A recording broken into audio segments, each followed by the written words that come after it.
nerds for the new movie Moonfall, directed by Roland Emmerich. I'm a huge fan of his older movies like Independence Day. The Day After Tomorrow is actually one of my favorite disaster movies from him. And I thought we were getting something like that with this. This movie almost, like, it's one of those films where it's so bad it's good. No, it's just bad. This is easily one of the most forgettable films. It'll probably be on my top 10 worst, but here are the reasons why I think it's so bad. They don't know how to do a disaster movie properly. The character development, there's none. They just show random scenes of characters talking to each other, and you just assume that they love each other or they care about each other, but there's nothing. There's nothing there. It's completely empty.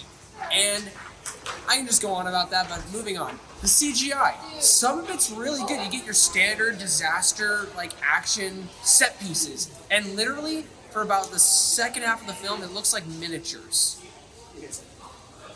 It's really that bad. The comedy, there is none. I didn't laugh once. I laughed at how bad certain sequences were.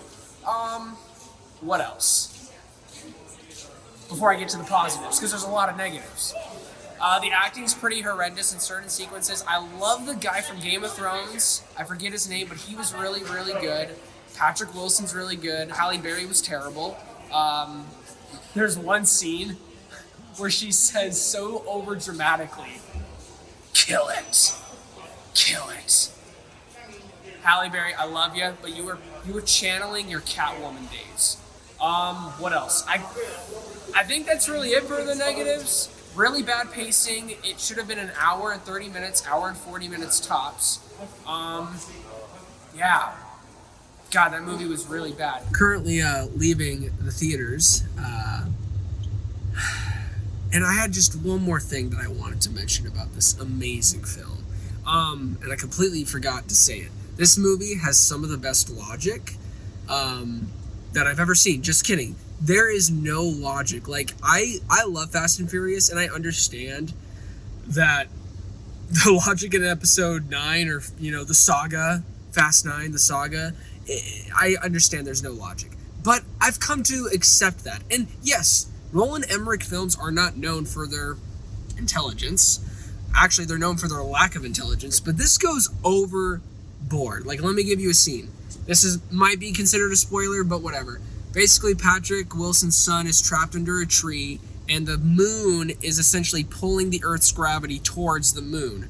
And this chick is like, "Oh my gosh, I'll help you break free from the tree. The moon's gonna help us." So you're telling me the tree goes up in the air, but they don't? That's just one scenario of the many situations where I found myself dumbfounded by this film. Guys, actually, go watch the movie to see it for yourself. That was my last big gripe I really wanted to mention because, oh my gosh, it's that bad. And I really wanted to like it because there was moments where I'm like, oh my gosh, this is just so bad, it's kind of good. And then at the end of the day, and then they do some things at the end credits, or not end credits, but like the last, third act, 10, 20 minutes, they rush this entirely amazing idea for a better movie, but they rush it in like 5 minutes, and I'm like, whoa, no, let's have that movie. Oh wait, we're stuck with these boring characters and this terrible setup for a movie and a terrible execution of the film. Like, I'm not lying. There is an amazing idea that they show in the third act, and I really dug it, but it's just an idea, and the execution of even that idea wasn't even good. Anyways, back to Joseph when he was at the theaters. Positives, some of the CGI was okay. The scale of the moon was really cool in certain sequences. I think that's it. Overall, guys, this movie is terrible. Don't watch it. It's a 2 out of 10. Thank you guys so much for watching my reviews. Please don't forget to like, subscribe, and also don't forget to be blessed.